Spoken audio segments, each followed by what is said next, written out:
Eu sou o André Meirelles, estou diretor de alocação e distribuição da InvestSmart. Estou aqui com o Luiz Fernando Figueiredo, sócio fundador da Mauá Capital, ex-diretor do Banco Central, e a gente vai bater um papinho rápido sobre economia, política, eleição, inflação, Copom e tudo mais que a gente pode aproveitar aqui agora.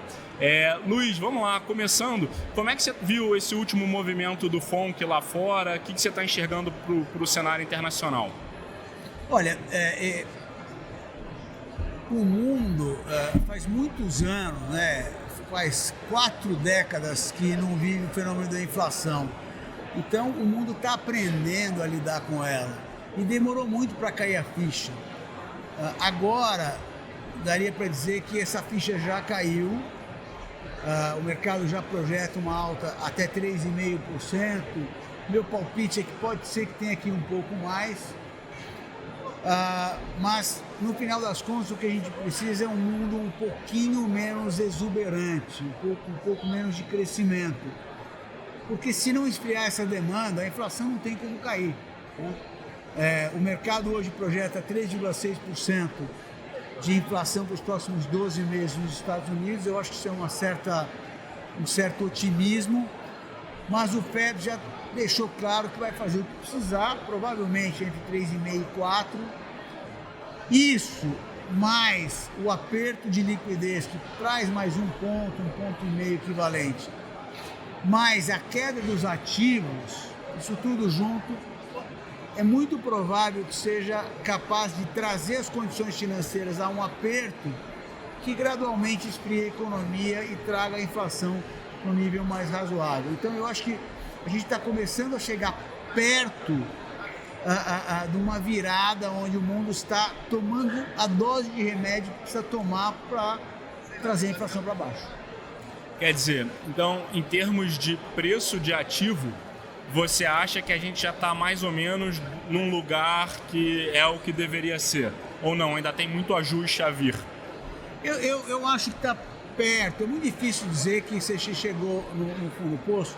Para dar uma ideia, a Bolsa Americana ela está mais ou menos no preço, se você olhar o PI, o PL projetado, e olhar os últimos 10 anos, ela está mais ou menos no mesmo nível, está na média. O que é bom, porque ela estava muito exuberante. Na Europa, mais ou menos uns 10% para baixo, no Brasil está pela metade. Então o Brasil está barato demais, mas o mundo já está num nível mais razoável. Eu acho que se tiver adicionalmente algum ajuste para baixo, eu acho que é pequeno.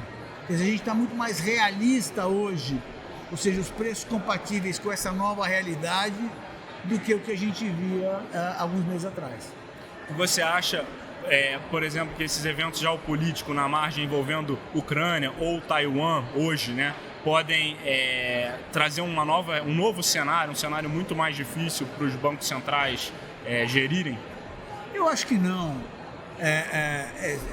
O estranhamento entre os Estados Unidos e a China vai longe, até onde a vista alcança. Por quê? Porque é uma questão de hegemonia, Os americanos estão perdendo hegemonia no mundo e os chineses estão ganhando hegemonia no mundo. O primeiro não gostaria de ver o segundo ganhando essa hegemonia, só que não tem muito jeito, A China com tudo, podemos criticar em vários aspectos, mas aquilo lá é uma máquina de desenvolvimento. Os americanos não têm a mesma capacidade de se desenvolver como a China tem, por várias razões, mas o fato é que a China ela tem uma velocidade de desenvolvimento muito maior, então é só uma questão de tempo. Em algumas coisas ela já, inclusive, está na frente. Os americanos, principalmente com o Trump, eles tiveram uma postura muito nacionalista e perderam muito do que eles tinham de hegemonia no mundo, como um grande mentor, etc. Então, para os americanos hoje discutirem Taiwan e outras coisas, é um pouco na contramão do que eles fizeram nos últimos anos. Não vou discutir se tem mérito ou não tem mérito, mas é um estranhamento natural de dois caras que estão se tornando hegemônicos, Então esse é um aspecto. O segundo com relação à guerra, infelizmente, o ser humano acaba se acostumando com tudo. E nós, no final, apesar das sanções muito fortes contra a Rússia, por exemplo, do início do conflito para cá, a Rússia exporta mais petróleo do que ela exportava. Só que ela está escoando via China, via Oriente. Então, assim, não foi propriamente um grande problema para a China. Tem a questão do gás, que a Europa depende muito, que isso é uma questão que vai ser resolvida de alguma maneira. Mas, no final, as coisas estão se ajeitando. A Ucrânia já está começando a poder vender os seus produtos agrícolas. Então o mundo está se acomodando nesse novo cenário. Pelo jeito essa guerra vai perdurar bastante ainda.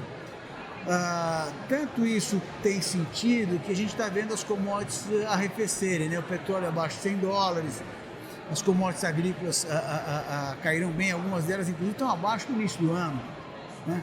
Então, assim, o mundo está se acomodando a esse novo cenário. Não acho que a questão de Taiwan seja uma coisa tão relevante. De novo, são dois bicudos se bicando e não muito mais do que isso. Eu fico com medo, uma vez eu li uma matéria no Financial Times, tem alguns anos, né? Eu não lembro o nome do autor, tá, gente? Mas uma das coisas que o autor escrevia era que em guerra de elefante, quem se dá mal é a grama, né? Então, deixa eu te perguntar, nesse contexto, como é que você vê o Brasil? Então, o Brasil, ele tem aquela máxima, né, histórica que quando o mundo pega uma gripe, o Brasil pega uma grande pneumonia, né? Foi isso que aconteceu. Mas desde que o Brasil ele resolveu a sua fragilidade externa, com câmbio flutuante, acumulando um volume muito grande de reservas, ele passou a ser muito mais dependente de questões locais. Infelizmente, embora ele seja mais dependente de coisas internas, ele não tem ido muito bem. Tanto que o mundo nos últimos 10, 15 anos cresceu, sei lá, entre 3,5 e 4 e o Brasil cresceu 0.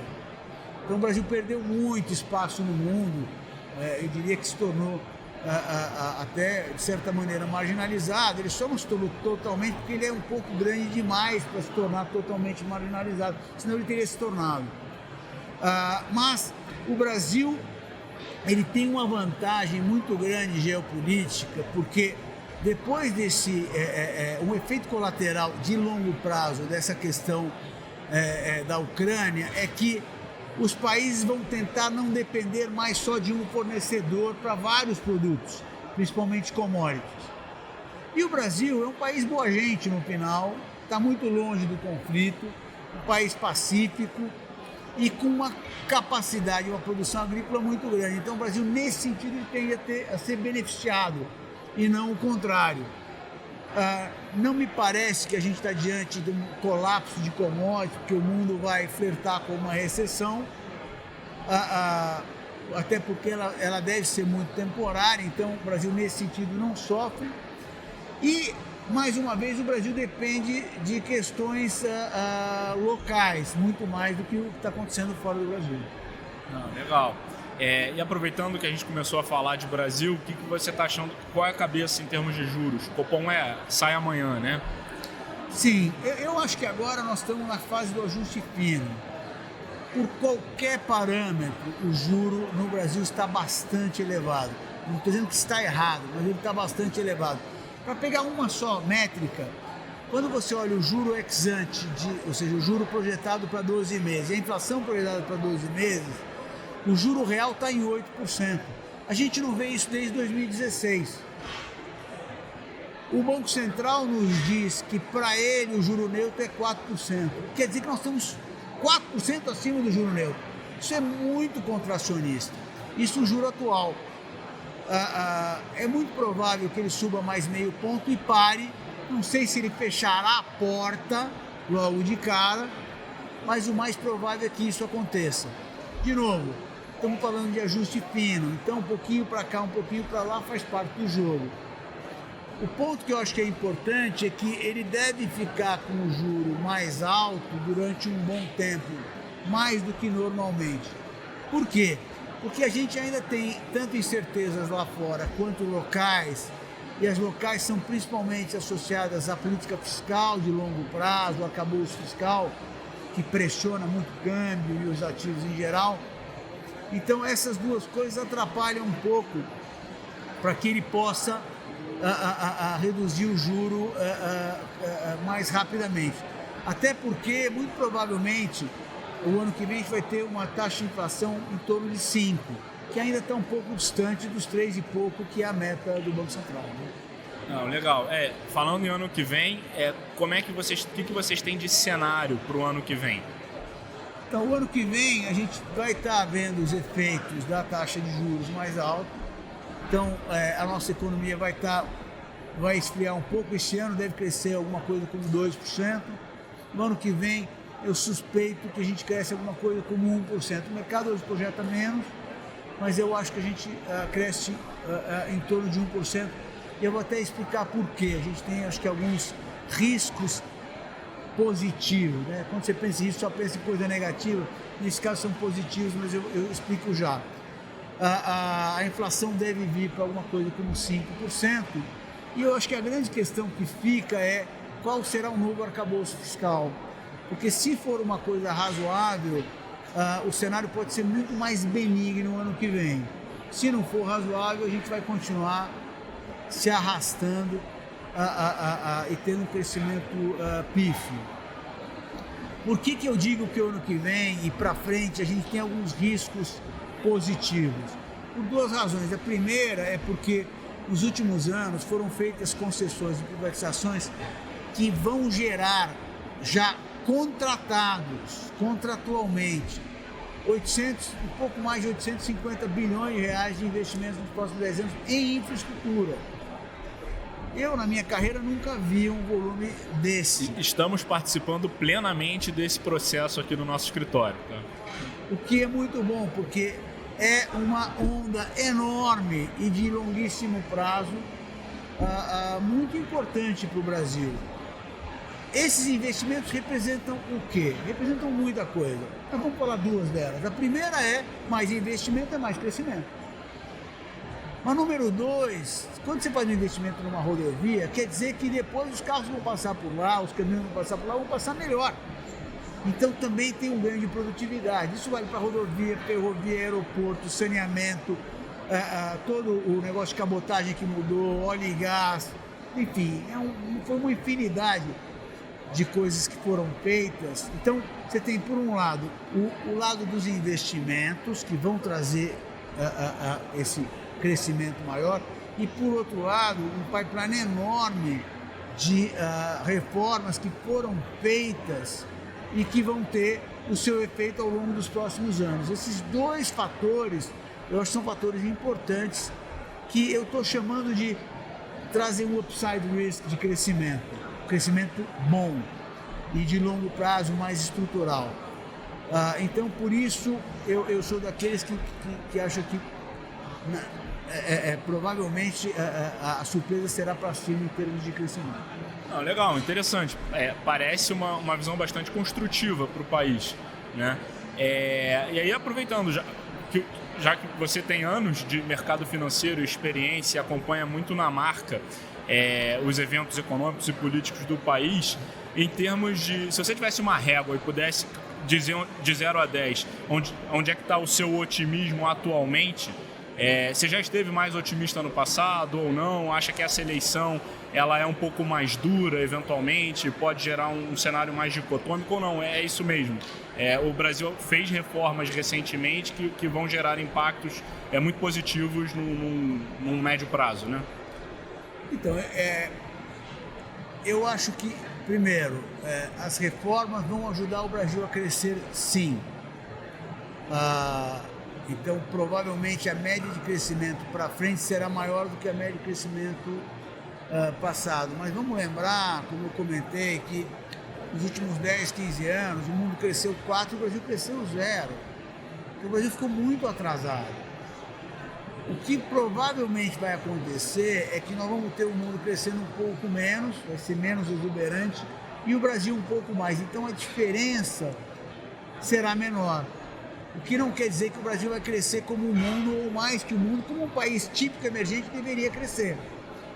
E por que eu digo isso?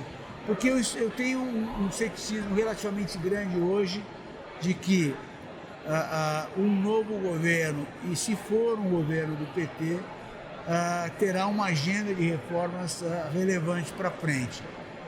Qual é a agenda que ajudaria bastante o Brasil a avançar? Primeiro, ter um bom arcabouço fiscal, nada draconiano, mas que desse conta de que a dívida ao longo do tempo iria se reduzir com relação ao PIB, ou seja, o país vai se tornando mais solvente.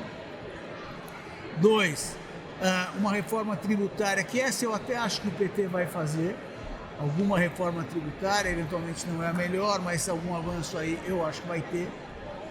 3, uma reforma administrativa para reduzir o custo e o peso do Estado na economia, que o brasileiro, ele está treinado para maratona como os outros países. Só que antes de começar a maratona, as pessoas vão lá e colocam uma sacola com uns 10 quilos nas costas e falam, agora você vai correr a maratona. Você não vai correr igual aos outros. Esse é o peso do Estado na nossa economia. Então, é importante reduzir, não está no mindset do PT, eu tenho poucas dúvidas com relação a isso. E terceiro, uma série de outras reformas macro, mas principalmente micro, que ajudem na produtividade. Também não me parece que isso esteja na agenda do PT. A notícia boa é que também não me parece que eles vão retroagir, como até disseram algumas vezes, em termos de coisas que já avançaram. Não me parece que eles vão fazer. E eu acho que nós temos um Congresso que, com todas as críticas que a gente pode ter, é um Congresso que hoje olha a situação fiscal com mais responsabilidade e vai evitar, não vai deixar que prospere rompantes de populismo exacerbado. Legal. Luiz, se fosse para... A gente falou um pouco de preço a partir do Fed lá fora. Aqui no Brasil as coisas parecem muito baratas, ou não? Tanto na renda fixa quanto na... Então, o Brasil ele tem tido um mal que é a percepção de risco tem sido sempre muito alta. Ela persistentemente ela é muito alta, onde a realidade ela não é tão ruim assim. Eu vou dar um exemplo. Em setembro do ano passado, se imaginava que ia ter uma crise institucional, que ia ter um golpe. Cadê o golpe? Que ia ter uma explosão fiscal. O resultado fiscal do ano passado foi o melhor desde 2012. Então, assim, a percepção está muito ruim. Na medida em que essa percepção ela deixa de ser tão descolada da realidade, os ativos brasileiros vão reprecificar. Eu tenho poucas dúvidas disso. A não ser que tenha um rompante maluco, que eu não acho que vai acontecer na situação fiscal. Porque no final das contas, você quer saber se esse devedor vai poder pagar ou não a conta, né? Então, como não me parece que isso vai acontecer de jeito nenhum, o que eu vejo para frente é, sim, os ativos eles vão descomprimir um pouco. Como eu comentei, a Bolsa Brasileira ela está metade do que ela esteve na história dos últimos 10 anos. Então, assim, ela tem que recuperar. E principalmente os ativos que têm duration, isso vale fundos imobiliários, todos, mas principalmente os de papel e debêntures de infraestrutura, o que elas pagam é quase que surreal, né? Você pega empresas de primeiríssima linha, emitem uma debênture de infraestrutura pagando IPCA mais 6 e não tem nem imposto. Assim, qualquer pessoa no mundo ia achar isso impossível de acontecer, e isso existe no Brasil. Então eu acho que é uma oportunidade, sem dúvida. Eu diria principalmente os três ativos, ações de empresas de primeiríssima linha, que elas estão muito baratas. Número 2, fundos imobiliários. E número 3, debêntures de infraestrutura, porque eles estão muito longe do preço real e eles não têm esse risco todo, né? Então, assim, eu acho que é um momento, não é para ficar alavancando, mas é um momento de oportunidade, sim. Legal. Bom, e compete a nós aqui, pelo lado da assessoria de investimento, pontuar essas oportunidades junto aos nossos clientes. Luiz, eu queria agradecer o bate-papo, tá? Se você achar que tem algum assunto que a gente não abordou e que vale a pena fazer alguma menção, fica à vontade, tá? E agradecer e desejar que você aproveite muito bem a Expert, né, que está maravilhosa. Assim. Muito bom. Esse evento é uma coisa realmente impressionante, né? Eu acho que o que é bacana é que tanto do lado dos investidores, né, tá existindo uma grande democratização do investimento. Vocês estão fazendo um trabalho espetacular, dando acesso a quem não tinha acesso antes a bons investimentos, a preços super fair. Então, assim, eu que estou há bastante tempo no mercado, assim, eu vejo com muito gosto o que a gente está passando hoje, né? E é um pouco aquela história, né? O brasileiro, ele é muito pessimista, muito negativo muitas vezes com o seu país, e a verdade é que o Brasil, ele nunca vai ser aquele espetáculo, e ele também nunca vai ser tão ruim. Eu só vou terminar com uma frase, e vocês vão me desculpar aqui o mau jeito, mas não é meu. Teve uma vez que quando o Tom Jobim voltou, ele morava em Nova York, ele voltou para o Brasil, e desculpa mais uma vez a minha expressão aqui, mas é dele, não minha. O jornalista chegou no aeroporto e perguntou para ele: mas Mr. Jobim, o senhor morava em Nova York, é o centro do mundo, por que o senhor veio para o Brasil? Aí ele respondeu: olha, Nova York é muito legal, mas é uma merda. O Brasil é uma merda, mas é maravilhoso. Enfim, o nosso país, do jeito dele, vai para frente e os investimentos hoje, acho que tem muita coisa interessante para se fazer. Legal. Estamos aí. Tá ótimo. Obrigado, Luiz. Obrigado, foi um prazer enorme estar com vocês. Obrigadíssimo.